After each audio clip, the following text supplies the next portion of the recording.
and somebody is doing it, then it really becomes a problematic thing. I was going through the data of last several years, and we found that such kind of problems have been growing. Awareness is there. We know that something has got to be done in a very systematic manner to tackle this problem, but the problem remains there, and the data itself is a revelation. We find that 3.2 billion was lost in 2003. It grew to 4.7 billion. Now, by 2015, it grew to $21.1 billion. So the amount keeps on increasing. All this problem is happening. So much amount is being lost. And India also joined this bandwagon of IT. We have this IT revolution. And here also we find that in the year 2019, an amount of 1.24 trillion was gone. So this is a problem which we are facing, and this will keep on increasing if nothing is done about it. So first of all, we should understand what the problem is, what might be the reason that it is happening, and what steps can be undertaken to ensure that the problem does not aggravate, it is contained, minimized, and ideally it should be eliminated. And why this is occurring? We find that a breach occurs, a breach in security occurs, and this is related to your theft of password. That is, your password is hacked through various means.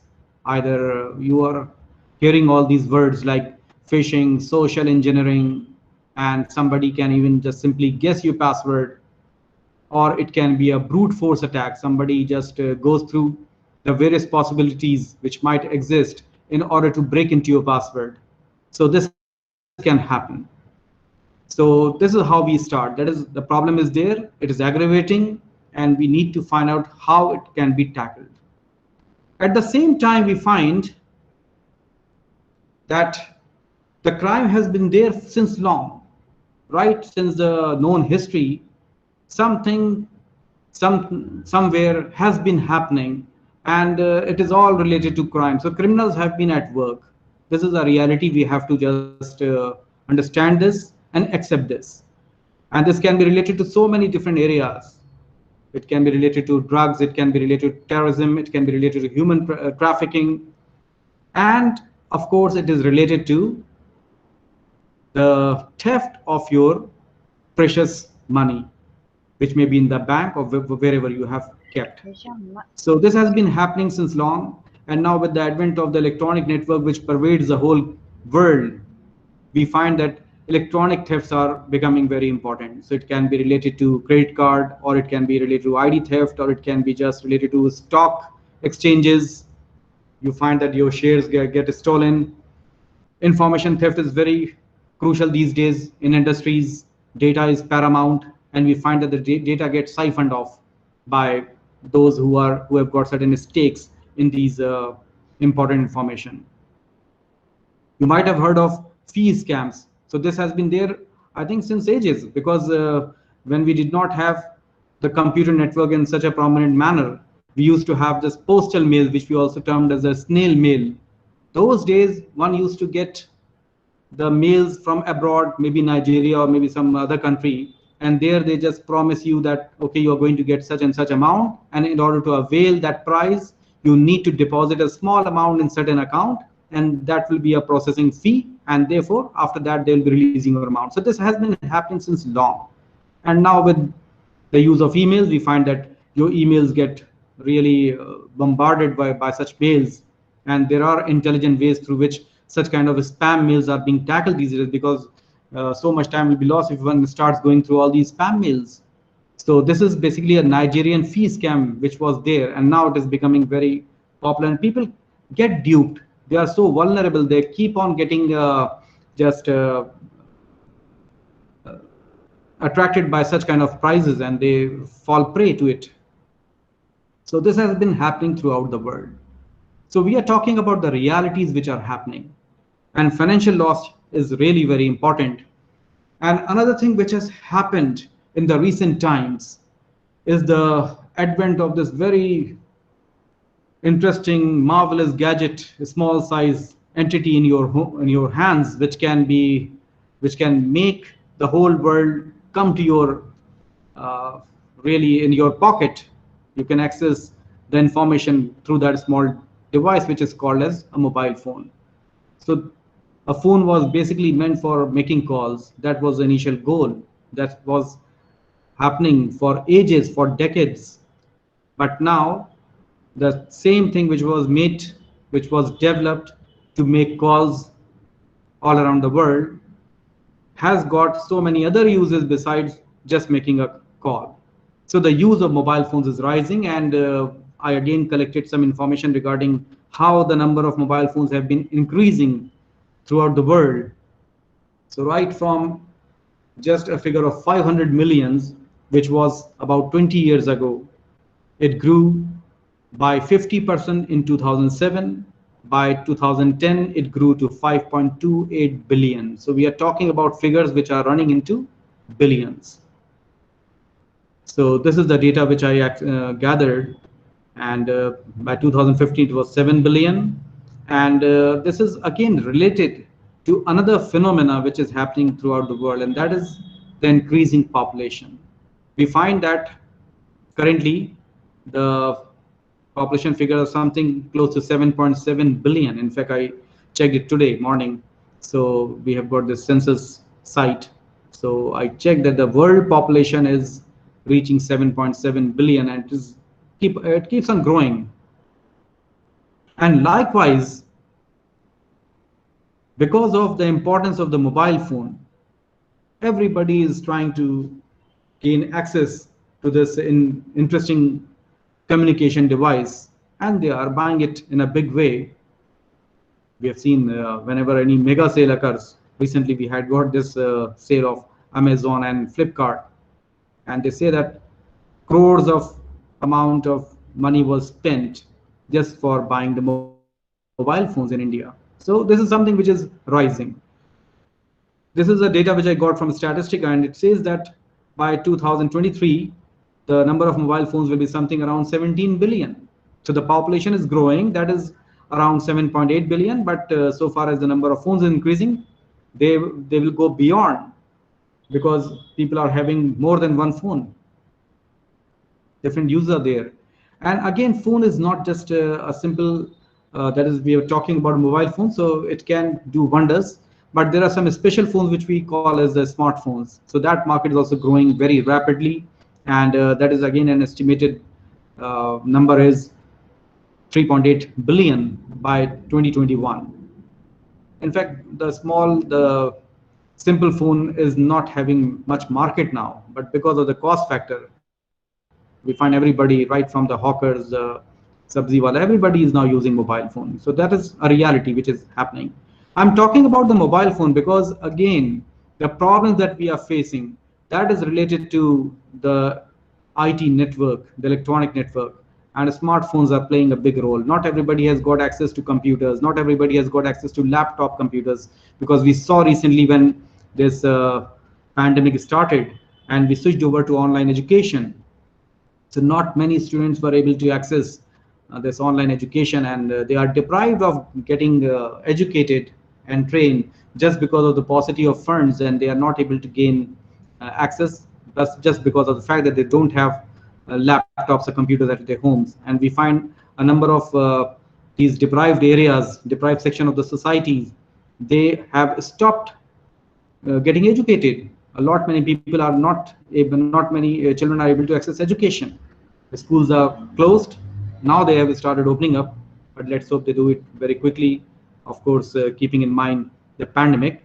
So what is happening is that mobile phone is something which is really very important, and people are accessing everything, education, online education also through mobile phones. So smartphone market is also growing, and the cost is also dropping. So this was the information about the world population that I was telling. That during the last few centuries, just 2 centuries back, the world population was less than 2 billion. And just within last 200 years, it grew to the present 7.8 billion. It is expected to grow to 9 billion by 2048. So why this is happening? There are reasons behind that. With the industrial revolution, population migration started happening, and of course there was tremendous advancement in the healthcare. So the mortality rate started dropping. Ultimately, the result is that the world population is increasing, and the world is really bursting at its seams. It can be good, it can be bad. Of course, that is something which has got to be debated. But the point remains that everybody has to access the technology, because that's where we are heading to. However, whatever number of billions we are, everybody has got to be serviced in a manner so that the governments will be responsible to provide technology. And technology also means information technology. So ease of access has got to be there to all these increasing numbers. And with the as the number starts increasing, the problems will also start growing. And we have been talking, I started the session by talking about the problems of financial transactions. So that is what is happening. So mobile phones are there. They are really a means of carrying out a social transformation. Everybody has started using this technology in a big way. And once you have got the technology in your hand, so many uses are there. And one of the uses going in for financial transactions. You access your bank account. You carry out lots of financial transactions just by through your mobile phone. So this entry of mobile phones into the world of banking and finance, that has really become a very important factor, and it is creating concerns for security. And once we talk of security, that means the person who is responsible for accessing certain service, only that genuine person should be able to avail that facility and not anybody else. That's what is the important point. So it's really very important that in view of such increasing problem, we need to have a very secure, very reliable, very strong, robust means of authentication. So there's a term which we have introduced now. I'm calling it as authentication. But what authentication is? Is it something new? Has it been there earlier also? And the answer is that authentication is something which has been there again since ages. Centuries ago, people have been using some means of authenticating the other person. So when you want to authenticate a person, there has got to be some method which can be adopted. And what method is there? I was going through some historical records. I read somewhere that the Roman army had a concept of password to distinguish friends from foes. Likewise, I was going through Babarnama some years ago, and I was really attracted by a passage in which there's an interesting incident which happened while Babar was on his way. He was moving around with his troop, and he was passing an area which is called as Aush and Andijan. So his troop was stationed at Andijan. It's close to, it's in Uzbekistan. So a section of his troop went to a nearby village to plunder, obviously, to gather food or whatever. So this troop went away, section went away, while the rest of the army was camped. Now what Babar had done was, they had decided upon a password, because there was not a proper army. That is, the uniform was not there for the army. That is, they were not having some clear colors and so on. And it was really very difficult to detect whether the person was in your army or he was a stranger. So for that, they had settled down on certain password. And that night, the password was, if you said Tashkent, the other party had to say Sairam, or vice versa. If somebody uttered Sairam, then the other person had to say Tashkent in order to authenticate, in order to know that the other person is your friend, is of your party, not an enemy. So it so happened that during the night, the two which went out to plunder returned, and in the night there was some confusion. Mughal army's commander, who just forgot, he had some confusion, he just could not remember the password. And when the approaching troop said Tashkent, this fellow also replied Tashkent. So it was kind of a challenge and response authentication, that you gave certain challenge and the other person had to give certain response, and if this response was correct, then you had the means of authentication. So it so happened that the exchange of password happened, which was pretty wrong, and the troop which was coming, that got alarmed, and ultimately they started raising war cry, they started beating drums, they started pouring arrows, and lots of chaos was there, and ultimately the main troop that got scattered. And Babur really found it pretty funny, and he also again later on scolded that commander who was called as Khwaja Muhyiddin, something like that. That was the name, and he was scolded for forgetting the password. So when we are talking about password, so this is not something new. It has been in use for long, and troops have been using it. So here we boil down to the term authentication. We know we have got the concept of what authentication is. It's basically the act of confirming the truth of any attribute of any data, in fact, any entity. Now that entity can be a person also. So we can also say that it involves confirming the identity of a person, or it can be a software program, or it can be any artifact. Artifacts maybe some precious item may be there with some historical importance. So you want to ensure that whatever entity that you are thinking it to be, it really that entity is. So this is what authentication is. That is, whatever the package is claiming, it really the same package. You have to ensure that that really is the thing that we are talking about. So positive verification of identity. This is what authentication is. So many different definitions are there. So identity of a person, or it can be a machine. So verification of a person's claimed identity. You claim that you are such and such person, and the other person should be able to verify. So now we know the concept of what authentication is. But how to do it? And what have been the means of proving one's identity?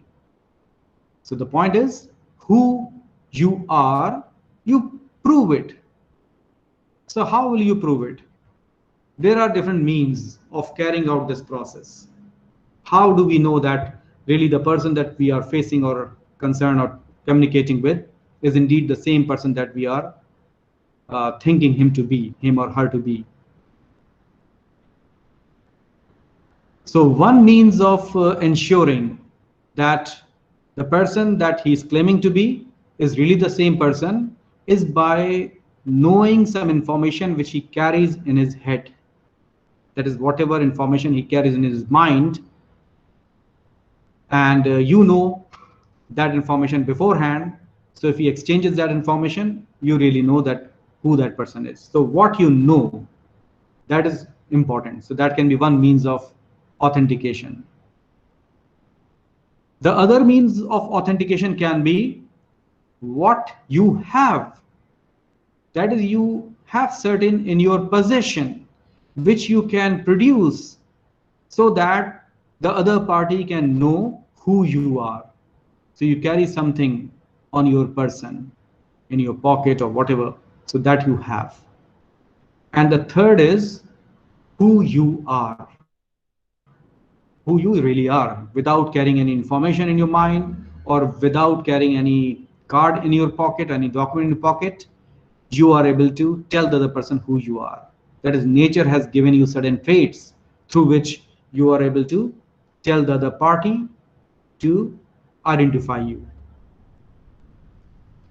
So when we talk of the first category, what information you know, so that can be in the form of a password, that can be in the form of some pass phrase, that is, you have got some sentence which is acting as a password, or it can be some personal identification number, the PIN number. So we have certain ways through which you exchange that knowledge, whatever knowledge you have, and you can be authenticated. So this has been there for long.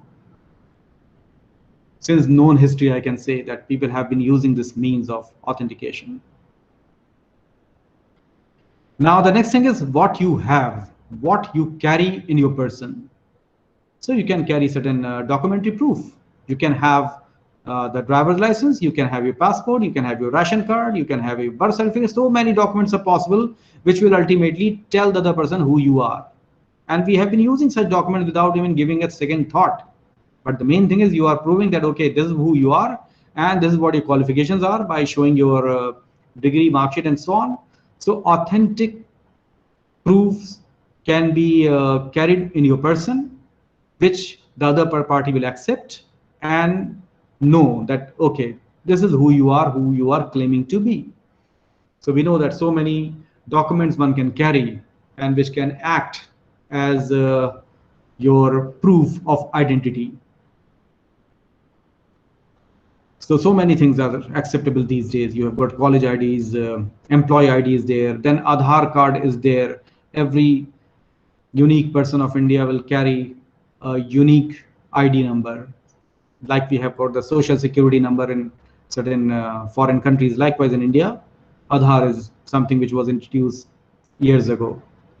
And this was an offshoot of the initiatives which were taken by the government of India towards e-governance, having e-governance, that is carrying out the government task and providing service to the citizen through the electronic network, which is basically called as the e-governance. So e-governance means you need to provide services on the basis of identifying the person. So citizens have got to be authenticated. For that, the need was felt to have a uniform way of providing some kind of identity, and that was the inception of Aadhaar card. Okay, so many documents are there, as I mentioned. Even credit card can also be used for authentication, and utility bills, electricity bills, and so on. So if you wish to go and open a bank account, what do you require? You all know that. But when we are talking about the net, sometimes some of these documents cannot be used directly on the net, on the electronic network. You cannot use your ration card and so on. Of course, we are using now Aadhaar card and so on for identification, but early days you could not. For example, even if you have got the passport, you can show it at the airport, at the security check, but you cannot just feed it to a computer directly. So when we are talking about what you have, so those can be documents, those can be digital authentication. That is, there are certain devices, physical devices, which can help you in authentication. So these can be in the form of e-tokens, these can be smart cards, these can be the ATM cards. We're all familiar with these cards. Another very interesting technology is coming up, and it is in use in India also, and that is termed as RFID. Everybody is aware of this interesting technology, which is termed as RFID. The full form is radio frequency identification. I'll devote some time to it also when we are having this discussion. So e-token can be a simple smart card, or it can be a key fob. That is, you can carry your keys, and that keyring, you can have a small gadget, which will be a USB device, and the data can be stored in this device, and which can be connected to your computing system in order to authenticate you. So this is being used by a number of banks. For example, if you want to access your bank account, you give your traditional username, password, and then you enter some data which is available in your pocket. Either you can have an access to your mobile phone. In the earlier days, there was this key fob which carried a number which keeps on changing with time. So at that point of time, what digits were being displayed, that you had to enter in order to authenticate yourself. So it was necessary that if you wanted to access your bank account, you should of course carry some information in your mind. You should know your username, you should know your password. Besides that, whatever entry is there in that key fob, that you have to enter. What is happening these days? You are accessing bank accounts, some kind of OTP sent to your mobile phone. So that is a similar thing.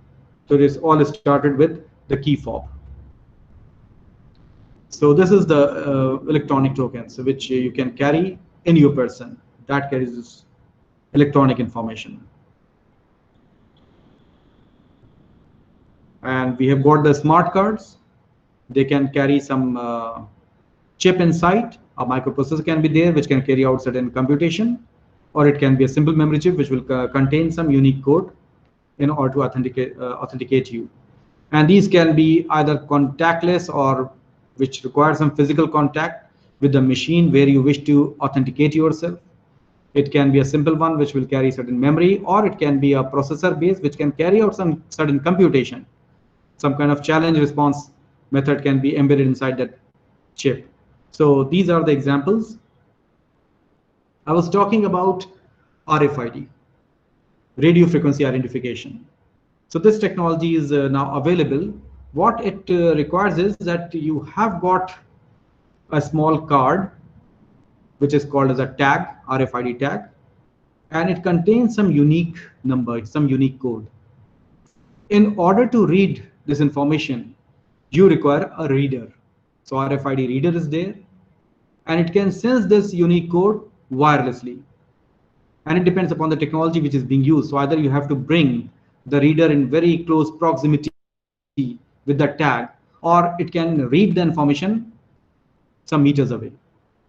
So you can have either the reader at a distance, or you have to bring your card close to the reader in order to read this information. So this is the technology. But what will be the application? Again, we are just limited by our imagination as to what shall be the various applications of this simple technology. One of the methods is being used for getting toll collection. So at the toll gates, you have got the RFID card which is stick to your windscreen, and when the car passes, so that information is read and the gate opens.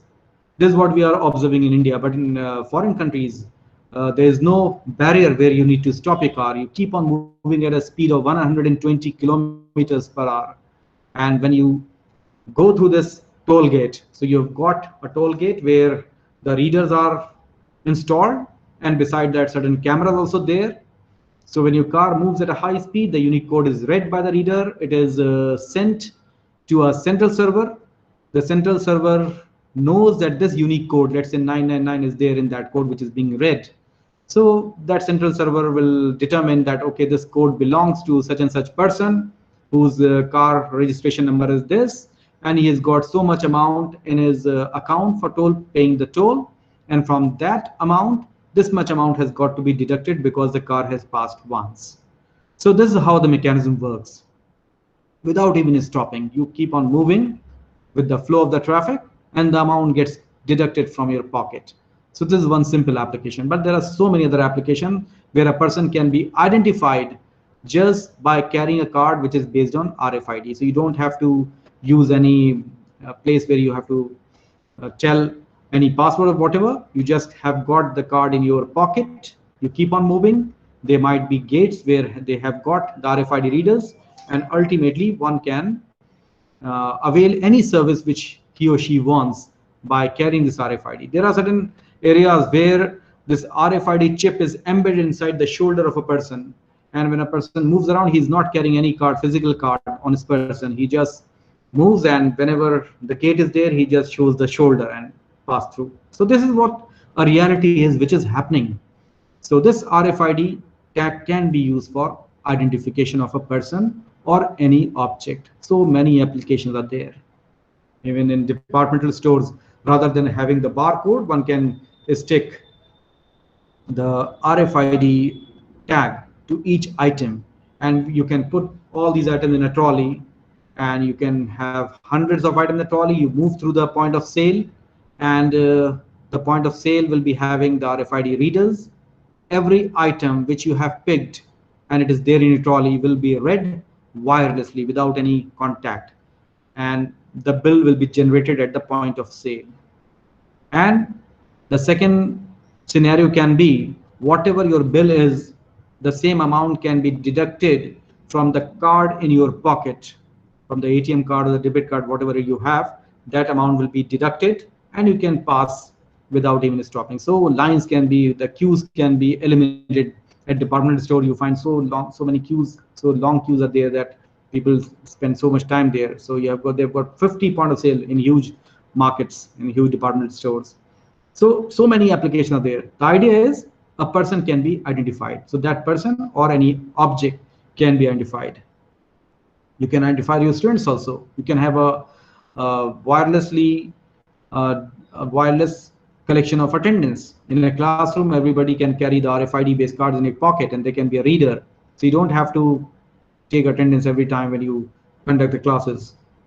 Automatically, the information can be collected, sent to the central server, and the college principal or the dean will be able to know how many people and how many students are there in a particular class, and whether the teacher indeed is there present in the class or not. And it can also be connected to time machine, that is where the time, the clock uh, can keep track what time the teacher entered, what time the students were there. So, and these scenarios are there where you don't require any other kind of an intervention, and the technology can be used for identification and ultimately fruitful use of whatever it is. Of course, it depends upon whether the people are going to bypass this technology. You can have a scenario where a single student comes into a class carrying a bunch of RFID cards in his pocket, and everybody gets his attendance, his or her attendance. So this was about what you carry in your person. And the third thing is you carry certain traits. Nature has given you certain traits, and through that you can be authenticated. And that is termed as biometrics. So biometrics can be either the physical biometrics, the physical traits that a person is bestowed with by the nature, by God, or it can be behavioral biometrics. So different types of traits are possible. So when we talk of physical biometrics, physical traits, everybody has got unique fingerprints, iris is there, hand geometry is there. There are so many other unique features which the nature has given to you. Finger geometry, face geometry, the shape of the ear, the retina. You know what retina is? The wall in on the back of the eyeball, you have got a screen where the image is projected. So that has got a unique structure of veins and arteries. So those that unique shape can be used for authenticating a person. So these are the various means through which a person can be authenticated. There is one more thing. Uh, a very unique feature which a person will be having and which is being used in various applications for determining the identity of a person, and that is the DNA. Every person has got a unique DNA signature. When I clap my hands, hundreds, thousands of skin particles, they just spread into the air. And when I'm not here, when I've left the room, maybe somebody can collect these small samples and the DNA can be extracted.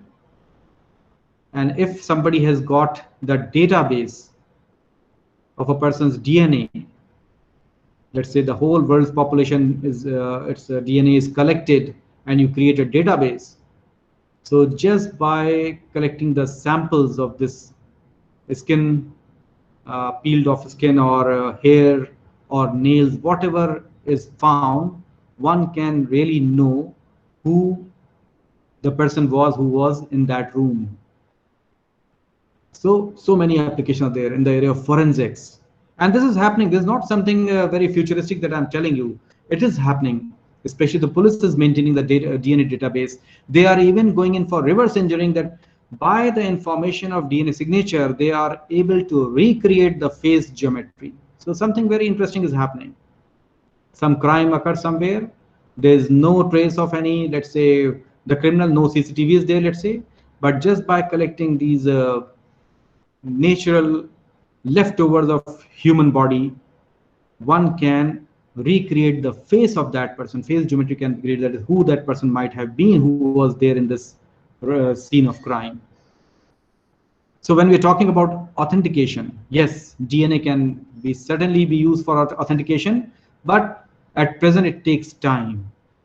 You have got labs where you have to send the DNA sample, and only then you're able to determine the signature and perhaps establish the identity. There's no direct method. If somehow in future, if we have got machines which can quickly collect the DNA, well, DNA can be collected very quickly by your saliva swab or whatever. It can be collected very quickly, but how quickly the signature can be, the DNA strain can be determined.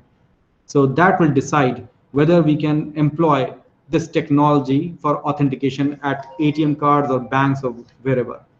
So this is a scenario that is happening around us, biometrics is really very important, and it is being used in a big way. That was about the physical biometrics. Then there are other issues also, like we have got the behavioral biometrics, how a person walks. It's called as gait, a person's gait, a swagger, or whatever the way a person walks around. Maybe it's somebody's coming from a distance, you're not able to see his face, you're not able to listen to him, hear his or her voice, yet you are able to identify, okay, this is a person who is coming, just by his body language, the way he walks, you can identify him. And one of the most common behavioral biometric which has been used since long, that is your signature, how you write your name. So it's used in banks and so many other applications where behavioral biometrics has been in used. Voice recognition systems are there. How you type the keyboard, that also is unique. So through all these means, one can identify a person. So biometrics is also a very important area which is being employed for establishing the identity. Fingerprints are very commonly used. We find that they are becoming important in mobile phones, and so many applications are there where fingerprints are being used for accessing any service or accessing any machine or entry into any area. So this is being used.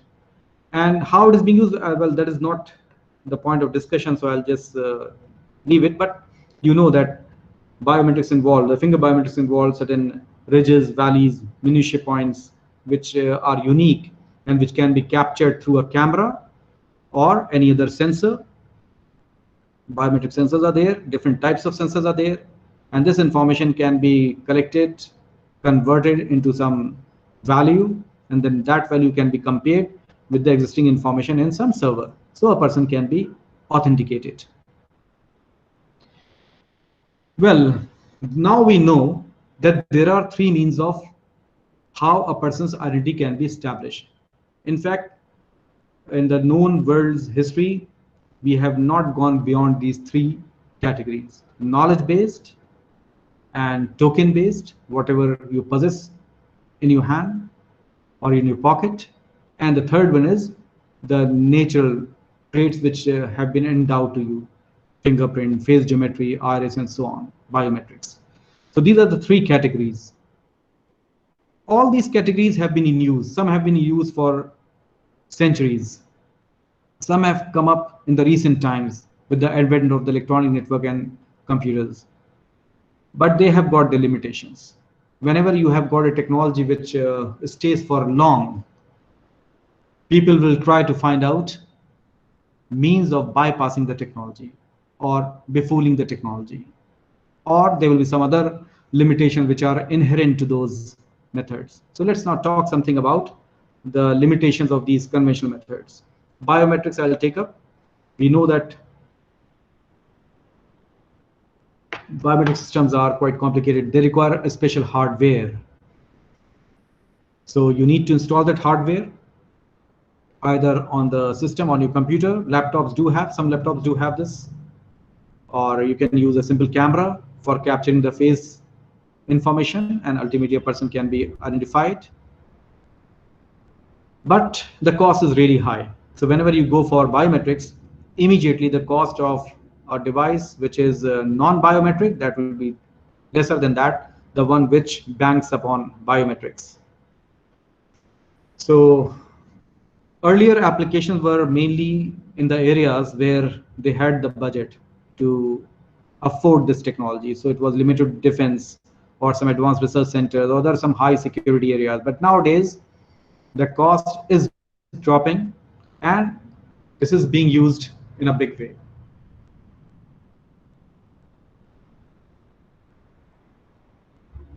So the technology was earlier limited to certain areas only, but now with the dropping of cost, it is being used elsewhere also. For general purpose authentication, you need to provide it everywhere. And you can think of the scenario that all the computers come along with biometric gadget, all the ATM machine which you have installed at so many places, they will need to carry this biometric devices for authentication. So this is a limitation which is something which is real, which is happening.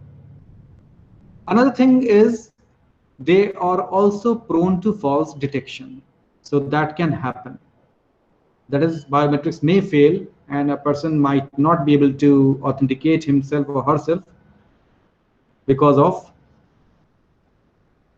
this problem of false detection, and the use is still not widespread.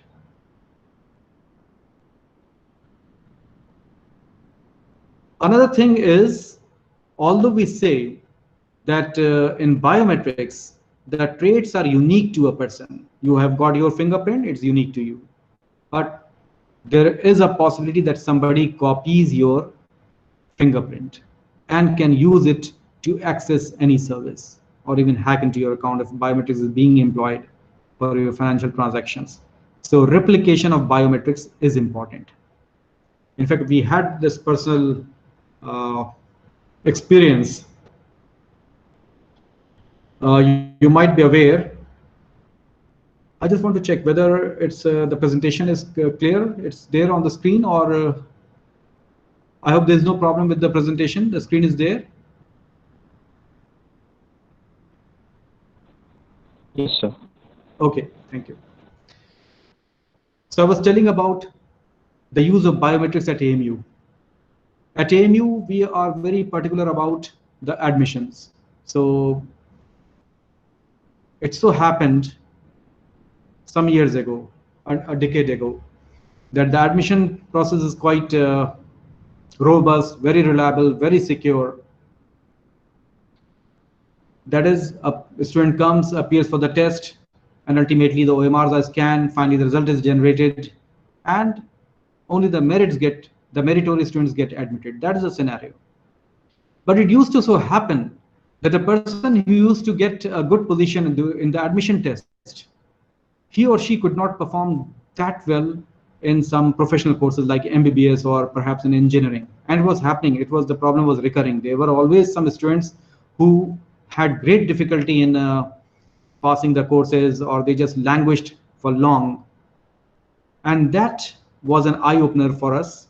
And then because I was involved in this control office for long in the admission procedure. So what we did was we introduced the biometrics for that. So initially we tested it for engineering students. What we did was, at the time of submitting the form, the biometric information is collected. That is, we bank upon three different parameters: the face, the signature, and the thumbprint. So these three are collected at the time of filling up the form. Then, at the time when the candidate appears for the admission test, at that time, again, there is a whole mechanism where all these three informations are collected. We have got a elaborate arrangement where the photograph of each and every candidate is captured using a high resolution DSLR camera. Then the thumb imprints are collected. Signature is also collected. So these three information are collected. And then the process is there regarding generation of the merit list, and the candidates are admitted. The list is displayed, and the students come to their respective dean's office for getting admitted, for completing the formalities. So in the engineering college, again, we have got an elaborate arrangement that when a candidate comes for taking admission, we again collect the three informations. So candidate fills up the form for completing his admission. So at that time, we capture his photograph, we capture his thumbprint, we take his signature, and there's a team which is there, which has got access to the earlier information, which was collected at the time of admission test, and this data is compared. And very quickly, we are able to know that if any impersonation is happening, whether any impersonator had appeared for the test and a different person is coming for getting admitted. And you will not believe that when we implemented the system, the first year we captured 28, the next year the number dropped 22, then 13, and so on. And ultimately, for the last several years, we have completely eliminated the possibility of impersonation in the university admission tests. Now, when we detected these persons, that is impersonators, they told us, okay, they paid so much amount for getting sending somebody else in his place. So that was happening. And because of that, because those scrupulous people also came to know that the AMU is employing this technique. So they started sending people who had a rubber kind of material on the thumbprints. So that was a fake kind of a thumbprint. So they thought, okay, they can just fool the camera, but for so far as the thumbprint is concerned, for that they started using this latex material on which the thumbprint was there. And we really caught some people who were having this fake thumbprint. So what I'm talking about is that biometrics is so reliable, it is very robust, but it has got some lacuna, which is again being worked upon. There is replication is possible. There is some can steal your fingerprint, steal your identity. Likewise, for the cards and tokens, they also have got limitations. You carry some ATM card, perhaps you can just it can be stolen, or you can just lose it. It may get damaged. Sometimes people just keep it in the back pocket, they sit on it, and it gets cracked. Replication is also possible. Replication has been happening, and that's why it is being stressed that whenever you use your ATM card or debit card or credit card in some strange place, be very careful, because you do not know whether the machine in which you are swapping your card, perhaps it is just gathering your information, and later on this information can be used for replicating card. And this has been happening. So much theft, financial theft has happened by card replication. So people are very careful when they go to certain oriental countries where this kind of crime is pretty common. So there are so many stories of thefts and scams at ATMs. Since one has got to be very careful, we should know what can be done so that we are able to circumvent this problem.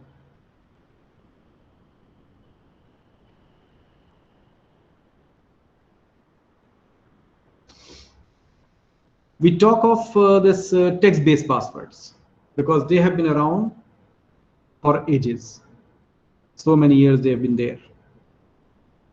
People use right from the advent of computers. Immediately, the scientists knew that they had to protect the information, and for that, the access to computers had to be carried out. So they evolved a method in which some username had got to be entered, and based upon who that user is, a unique password was entered. So they have been there for long. And the problem with these text-based passwords is that they are based on precise recall. That is, whatever password is there, you have to remember that, and ultimately you have to replicate that. And for ease of use, we find that people are so careless sometimes. That is, they just want to use a simple password just for ease of use, because it is quite difficult for them to memorize a complex string of numbers. So they resort to some simple passwords, and that is again a limitation. And the reason is that simple passwords can be easily memorized. There have been lots of studies for that. Another possibility is that a person uses the same password for different applications. Nowadays, we find that the number of applications are increasing. So many avenues are there where you have to use your passwords. Either it can be accessing your email account. Then again, a person carries maybe more than one email account. It's very common. You've got something which is related to your organization where you work. Then you've got your personal email account, and maybe you have got some other email account. So a person can be having a number of accounts. They can be related to banks. They can be related to online commerce, online shopping, Amazon, Snapdeal, and so on. It is being said that sometimes a person has got 50, 60, 100 different accounts. Now, normally it is not possible for a person to remember so many different passwords. So what they do, simply, they use the same password for all these applications. It's a very common phenomenon which happens, and I'm sure that you too might be resorting to this kind of a tactic. So you have got Facebook account, mobile phones, Amazon, easy chair. You can just think, and so many areas are there where you will be required to authenticate yourself. And sometimes again, to facilitate easy recall of your password, what you do, you simply write it down on a piece of paper, or you write it down in your mobile phones, or you just save it in emails. Again, this is a very common practice which people resort to. They think they have created a very difficult password for somebody else to guess, but in order to themselves remember it, they just store it somewhere where it can be stolen.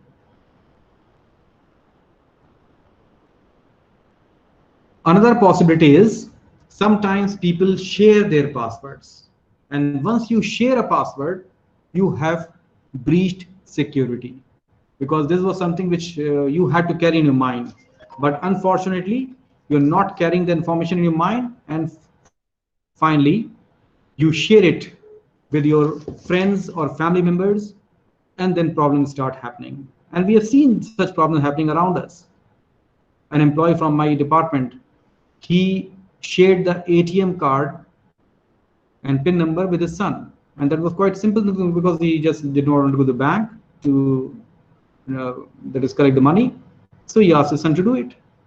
Unfortunately, the son got caught inside a scam where they called him and they gathered all the information regarding the PIN number and ATM number and so on. So things happened. Ultimately, filed an FIR and so on. So password sharing is something which has got to be avoided, because we started with the premise that problem is there. Financial losses are happening, they are occurring, and this is again one of the reasons.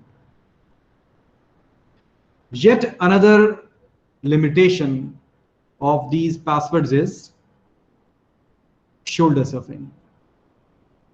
Now, what is meant by shoulder surfing? It is like you are sitting somewhere, maybe in your office, at your home, or perhaps in a cyber cafe, and you start accessing your email account or bank account, whatever. You enter your username, you enter your password, but then suddenly you find there are people around you whose main interest is on your screen. And this is called as shoulder surfing. That is somebody from the back or somewhere around, he just uh, looks at your screen from behind the shoulder, and hence the name shoulder surfing. But then shoulder surfing is not so simple. There are different ways through which shoulder surfing can happen. It need not just occur in the office, in the laboratory, or at the airport where you're entering your password on your system. It can happen through various means. And there have been cases, there have been lots of incidents where identity theft occurred because somebody was entering his password, his credentials, and somebody from a distance carrying some gadget like a high resolution camera with a good lens, with a good zoom lens, he was able to read exactly what you were entering. So that was captured and the password was replicated. So lots of other means are also possible through which a person's password can be collected. There have been cases, in fact, there have been studies also, that you are entering a password, you think that you're safe, but you have got some shiny metallic object placed close by. There was an incident where an electric kettle was there, and somebody from a distance gathered the reflection of the screen on the electric kettle, carried out certain image processing, simple algorithms are there, which can be applied, and ultimately whatever reflection was there, he could gather the information about the password. Such things are really becoming very popular, and shoulder surfing is a big menace. What to do? How to circumvent this problem? Of course, we cannot have this kind of scenario. There's just an image where a person can use a device like some 20, maybe 40, 50 years ago, there used to be some camera where the photographer had to enter that dark fabric, and access that is capture photograph. That was the means. So what to do now? That is the question. People are able to gather the information which you are entering through your keyboard, and it is being displayed on the screen. and you have to avoid that no one should be able to cache that information or steal that information. Now what you see on the screen is a keypad. Now this keypad can be there on the ATM machine. This keypad can be there at the point of sale, wherever you go and buy some item at some departmental store. So they have got this machine through which your debit card is accessed and you enter your PIN number. So this is a very common thing which is now there throughout the commercial area. I'm going to tell you something about what methods are being employed by the hackers. You can think of a scenario that people are standing in a queue and somebody in front of you is swiping his credit card on the point of sale machine. Okay. And you are standing innocently behind that person at some distance. But what you're carrying is, you're carrying a special camera. And it looks as innocuous, as innocent, like a mobile phone. It's a very common practice that somebody behind you is accessing the mobile phone, and that mobile phone is carrying a thermal camera. Now it so happens that when the person in front of you enters his PIN number, let's say 1234, whatever it is, then the key which is pressed last will be warmer than the one which was pressed first. It's obvious. And this thermal camera can capture this information. It can sense the heat waves and it can gather that which key was pressed last. So you can see from here the image, you can see that the password or the PIN which was being used by that person was 8514. So the person behind you just used the thermal camera, took a snapshot, and the person in front just didn't know what happened. He just swiped his card, made the payment, went away. But you were very clever enough to have captured this information. Now what more information required is the card information. That is how the card is being swiped. So there also the technologies do exist through which the cards can be replicated. So this was an example which I talked about the summer camera. In fact, this company is providing this, selling these thermal cameras which can be mounted on the back of the mobile phone also. So this is an example of thermal mobile camera, and not very expensive these days. So one has to be very careful when you are accessing the ATM machines or swiping your card at some point of sale.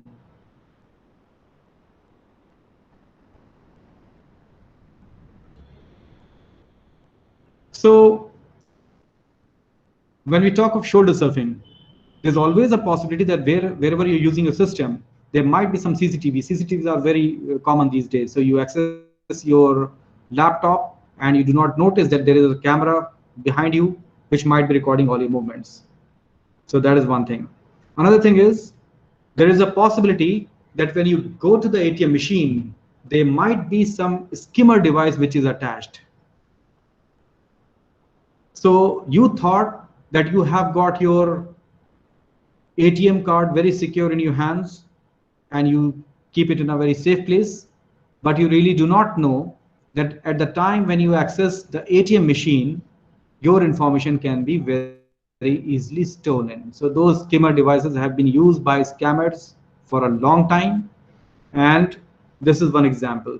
So on the slit, on the slot where you have to insert this ATM card, you have got a similar kind of a gadget which has been connected by that scrupulous person, and you very innocently swipe your ATM card through that slot, and you really do not know that, okay, you are accessing the ATM machine without any problem, but that skimmer device captures the information which is there unique in your card. So this is again a reality which is happening.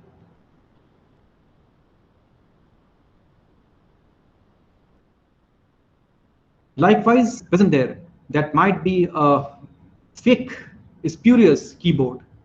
So you thought that you were entering a PIN number on the machine which was part of the machine, but you really do not know that whatever number you enter, that gets stored. So throughout the day, so many people visit the ATM machine, but they really do not know that whenever they swipe the card, their information keeps on getting collected. Sometimes these people also install a camera which can also record the PIN number that you're entering. So there's a skimmer device which collects the unique code of your ATM card, and then there's a camera which records your movement of whatever PIN that you enter. So both these information get captured, and these can be very easily connected to the ATM machine through magnetic material. So this is happening. People have been caught using such skimmer devices. So the person comes, attaches these machine in the morning, and people come and go to the ATM machine. Hundreds of people visit it, get their money and so on. And at the end of the day, the person comes and just removes these skimmer devices, connects these devices at leisure to his laptop or computer, collects every information, and this information can be used to replicate the card, and a person get his money siphoned out from his bank without his or her knowledge. So this is a reality which is happening, and one has got to be very cautious. Another possibility is that, as I mentioned that in the keyboard, that there is a possibility that there are spoof keyboards. There can be some software also that whatever you're entering, that can be recorded, and it can be stored somewhere thousands of miles away, and people are recording all your movement. This is happening. This is a reality. In fact, we find that just in order to prevent the breach of privacy, sometimes people just use a sticker or stick some tape on the camera so that they do not know that is in order to stop recording whatever they are doing. Likewise, there is a possibility that there is a spoof keyboard. Again, I'll tell you a story. In a building, I think this was from Hong Kong, the manager of a bank used to access his account from a particular machine, from a particular system. Now, every day, a cleaner used to come and carry out all this dusting and cleaning task. So early in the morning, the cleaner came, and very cleverly replaced the original keyboard by a spurious keyboard, a spoof keyboard, which looked identical to the one which was attached earlier. Now, when the bank opened, the manager came, and when he went to access the machine, he entered all this password and everything. But he did not know that whatever information he was entering, the same was being accessed in a van which was parked outside the bank, and there were people with all the electronic gadgetry they were capturing the complete information. And that was how that bank was robbed. So this is a reality, that people are using methods. They're trying very hard to steal your password. And this is the reason that billions of dollars of financial losses are occurring. We hear all these stories. So whenever you have got a method, there will be people who will be able to bypass that method or overcome the shortcomings and try to steal the information. Then there are phishing sites. That is a normal kind of a site opens when you access your bank account, SBI, and you get the same kind of a format. Everything is there on the same shape. You enter your username, the account number, and then you enter your special password.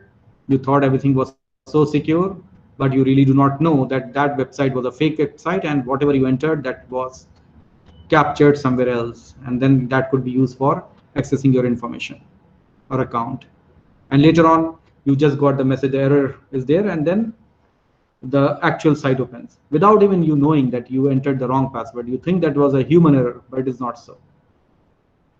So the point is, there's so many methods are there through which the information about text-based passwords can be so very easily stolen. And we need to be very careful about it. Another thing is that we know that text-based passwords are composed of alphanumeric characters. There are instruction that, okay, whenever you compose your password, you should ensure that there are uppercase, lowercase, then you have got some special characters. So the websites normally instruct you to adopt certain means through which you are able to save the privacy, and so that your password is not breached. But there's always a possibility. So when we are talking about alphanumeric, there are 26 uppercase letters, then there are 26 lowercase letters, there will be 10 numerals 0 to 9, and there can be some special characters. Maybe you can say 30 special characters are there. So in all, there will be 92 different possibilities. And suppose you create a password which is of length 10, the total possibility of different passwords will be 92 to the power 10, or that will be somewhat similar to 10 to the power 20, 10 with 20 zeros. So this is the huge possibility. That is, so many different passwords are possible when you're using alphanumeric characters. But, and what is this called? This is called as the password space, that using a length of 10 different digits or characters and using 92 unique characters, you can create 10 to the power 20 different passwords. So this is called as a password space of this scenario, of this text-based password. But the point is, are we really exploiting this huge password space? The answer is no. Why? Because we are more comfortable with whatever we can easily recall, rather than creating a password bxut hash 12 and so on, complicated password. You create it, you will forget it very quickly. There have been lots of studies, because we need to be secure. We need to ensure that the user authentication is as robust as possible. Studies have been conducted. So one study showed that out of 14,000 different passwords, almost 1/4 were cracked using a dictionary of merely 3 million words. So we find that all these passwords belong to a dictionary. Another study says that 1/3 of the passwords can be found in a dictionary. And password cracking software are very readily available. That is again a scenario. So whatever password you create, that can be easily guessed. So we find that the passwords are designed not keeping into mind the user. Rather, we are ensuring that you create a password which you will be entering into the system. So there will be a method for that. And we are not bothered about how a person will be more comfortable with creating a very secure password. So whatever a person creates, that can be guessed very easily. And one more thing is, known range of number of characters there in a password. So you know that no one is going to create a password which will be having 120 different characters. When you create a password, 8 characters, 10, 12, seldom beyond this. This is a normal practice. So ultimately, you can boil down to a very small password space which will be exploited to hack your password. So what is happening is, the most common method of user authentication, which is nothing but the text-based password, it is not really authenticating the user. Rather, it is authenticating anyone who can give the correct entry, who can give the correct password. So maybe somebody else has stolen, and he will be authenticated rather than you, who you were the original genuine user, rightful owner of that service. Now, once we talk about these text-based passwords, everybody has been using it because we are bound by so many services. Everywhere we find text-based passwords are being used still, although they have been around for a long time. So many problems are there. We do not find biometrics everywhere. We still have to deal with text-based passwords. So it becomes really very necessary to ensure surety, security, and robustness, reliability of these passwords, whatever you create. So there are certain do's and don'ts. So let's go through these do's and don'ts, because that will be helpful to you also, because you come from diverse background. I was going through the data of the participants, so I'm really happy to see that people from varied places, they are accessing this webinar and faculty development program. So the first point is, pick a password that you will remember. So this is the key to it. Of course, password should be not so easily guessable by somebody else. It should not be guessed by someone else. So you have to ensure that the password is very unique and you will remember it also. Another practice that you should adopt is change your password very frequently. So this is also a very common problem with people, that they, whatever password they create, they keep on using it for months and for years. They don't change it. I know that we have so many participants here, and there will be some who might not have changed their password over last 1 year. Then when you are creating your password, there's a possibility that somebody is watching what you are entering. So maybe he can guess the password, what you have entered, but he might not be able to detect whether you use a combination of uppercase and lowercase characters. So there is a possibility. So better adopt a practice to mix uppercase and lowercase characters when you create your password. And keep on using the special characters, hash, stars, percentage signs, such punctuation marks, or whichever they are allowed by your system. So those should be used. Now I will get down to some more do's and don'ts. We seldom create a password which is based on some phrase. For example, you find that it becomes very difficult for you to remember a complex password. So you can think of some phrase. Let's say, do you know the way to San Jose? There's a phrase which you might remember, you can remember, or whatever sentence that you wish to remember. Now you keep on picking the first letter of the complete sentence, that is the acronym. You can create the acronym. So this will be DYKTWTSJ. And again, it depends upon you. You can say, okay, the first three will be uppercase, the next two will be lowercase, and again uppercase. So you have to remember this, that you are using a combination. So this is a password which will not be found in any dictionary. Most of the software which are cracking the password, they use those dictionaries. So this will not be available. So this will take time for the password to be cracked, because we will be requiring the fastest of machine to go through all the possible combination of 10 to the power 20 different passwords to come across this kind of a sequence. Another thing is, try to use a password which you can very quickly enter without having to look at the keyboard. So this is again a practice which will really put off guard somebody who's looking at you when you are entering the keyboard. So you can do it very quickly without even looking at the keyboard. You're talking to a person and enter your password. Of course, this requires practice, and not many are able to do it. Even I'm not doing that.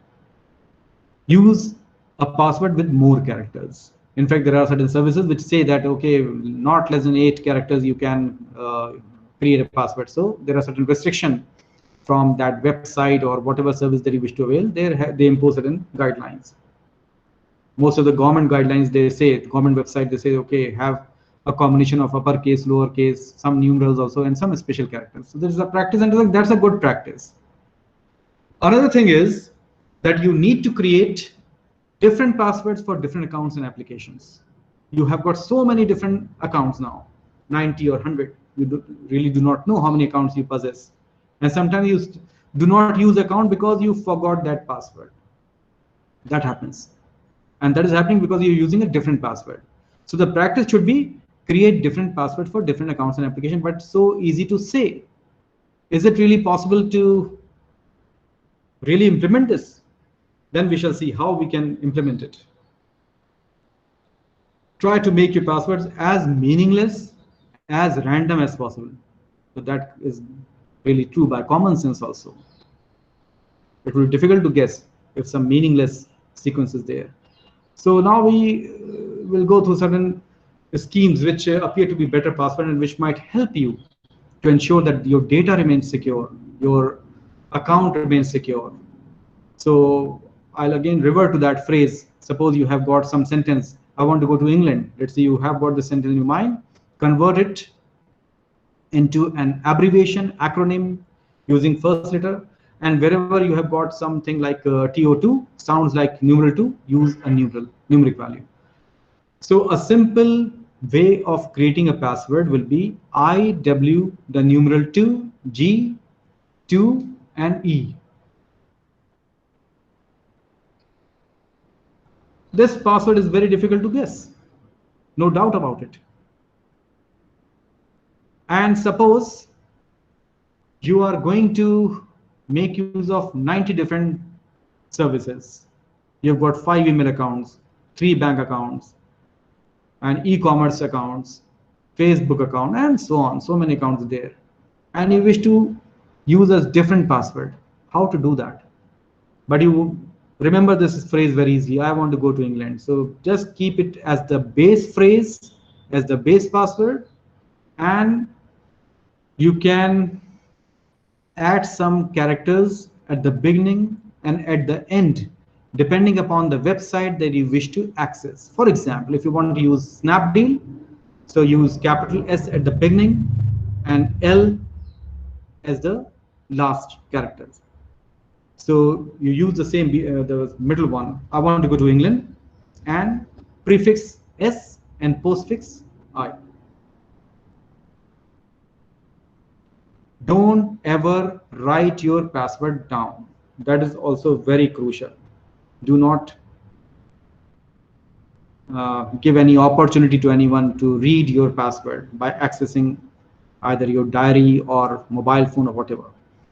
Of course, do not use obvious choices like your birth date, your nickname, your model of car, or your favorite expression.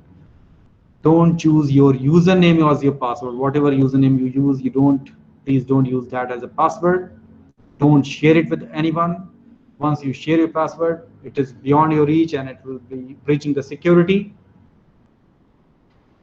Don't use a word contained in any particular language dictionary. Avoid the words which are available in toto in any written book, whatever that book is. Don't use a sequence, either the alphabetical sequence or even the keyboard sequence, like you have QWERTY. Avoid that because that is very easy to access and breach. Do not use shorter passwords. Don't use the palindromes. You know what palindromes are? Using the word spelled backwards. So don't do that. Do not create password composed of all digits or all letters. Do not use a solitary word in any language. I've already said that. Don't use, again I'm repeating, the same password for more than one system or website. Sometimes people use similar kind of numerals and they think that their password is safe, like password, and for S they use the numeral 5 and 0 for O. Again, this can be very easily cracked by the malware and those softwares. Don't use dates for creating a password. Avoid that. You see, whatever I'm telling you, these are very common practices. There will be participants who will recall that, okay, they have been using such and such a date as a part of their password. They have been using certain date of birth or maybe the number of their motorcycle or car. This is what they have been doing. Do not repeat your last 10 passwords. In certain services, they say that change your password. It is mandatory, let's say. But then you avoid using the same password as you used last time. Don't send your password ever over email, even if it looks like a genuine request. Most of the spams, phishing happens because of this. Be very careful when you are accessing any website.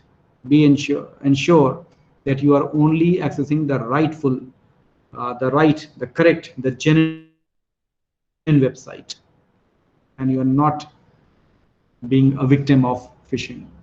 So the point is, we have been talking about so many methods of ensuring that the identity of a person can be kept safe, and you can use certain means to authenticate yourself on the machine or the system or wherever. So many categories are there, but nothing is foolproof. We should always be sure that there will be people who will be able to overcome the security of your password, what you thought was very secure, and they will be able to crack into your account, the bank account, or whatever. So we have to adopt certain practices as far as possible. And whatever toughest security measure that you use or create, there will be people who will be able to overcome that and break it. Now, beyond whatever we have discussed so far, there's something which we are aware of. And we have been talking about different categories of password. We have talked about the knowledge-based password, and the main one is you create some text-based passwords. Now, likewise, text, we can also have images, and that's an altogether different area which is called as the graphical password. So instead of using a text string, you can use some images. And the reason behind that is that human memory is more conducive to images rather than complex text strings. So this has also been studied. Lots of studies have been there that out of so many photographs that you see, so many faces that you see, you are able to recall them correctly over a long period of time also. So recognition is 90% sometimes, even though you have seen certain images for a fraction of a second, yet you can recall them after certain days. So humans have better visual memory. A picture is worth 1,000 words. So that is really true. So that's an area where lots of research is being going on. So you don't have to use some special gadget, like you don't have to use a biometric device. Whatever existing ATM machines are there, whatever existing laptops, computers you have, you can make use of graphical passwords to make them more secure, more robust, more reliable. So this was what I wanted to convey today. Thank you all of you for your patience, and if you have any questions, I'll be very happy to answer. Thank you. Sir, there are some queries. I am reading them out for you. The first one is that the hacking devices are computers today which run very fast. So whatever the length and mix of the some symbols are that we are using for a password in our computer, can they still be cracked? And if they are, then how safe are the text-based passwords? Uh, it's a long question. Let me have the written in the chat also. Yeah, yes, sir. The last three chats are the questions actually. Okay. If a hacker gets hold of our PIN but not the card, can it be of any use to him? You are very correct that it's a multi-factor security. You need to have access to that knowledge, and that knowledge was PIN, personal identification number. And the second thing is you need to carry a token, and that token is a card. So both of these items are required to access your account. You see what normally hackers do. I was telling you about that thermal camera scenario. Of course, there you can capture the PIN number, but of course you do not capture the information about the card. That is quite correct.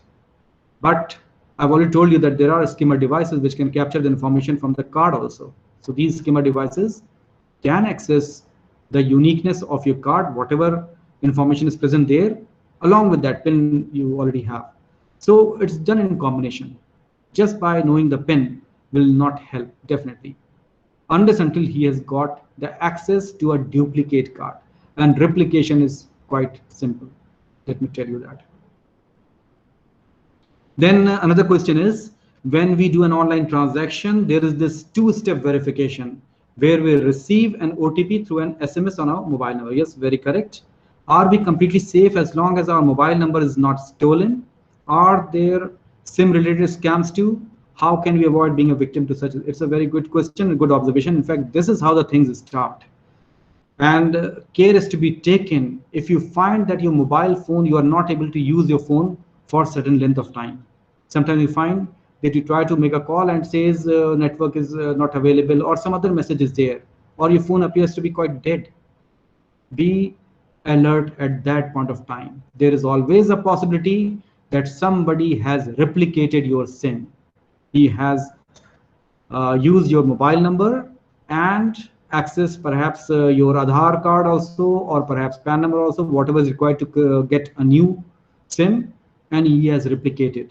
And once he has got access to your mobile phone SIM, he can do whatever he wants to do. He can get the OTPs on this phone, which is now in his possession rather than you. So now you're saying, how can we avoid being a victim to such scams?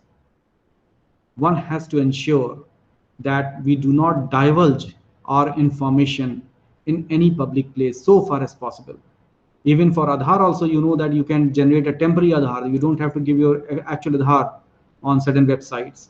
So we have to just be very cautious. And once something has happened, the moment you find that you are not able to access the phone, immediately change the passwords of your accounts.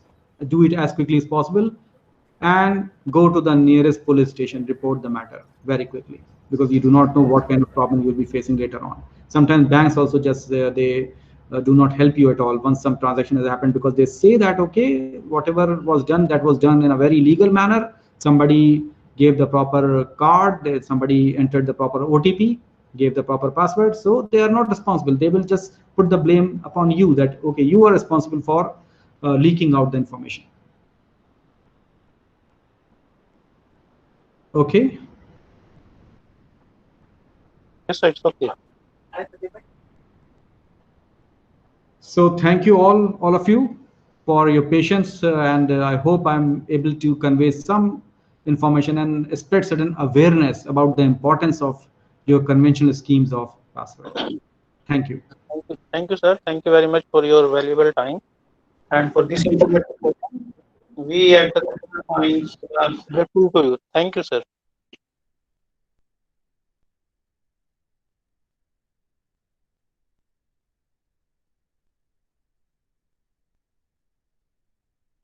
All participants are requested to leave the meeting and join again on Saturday. We have declared holiday and we have also communicated to you through email.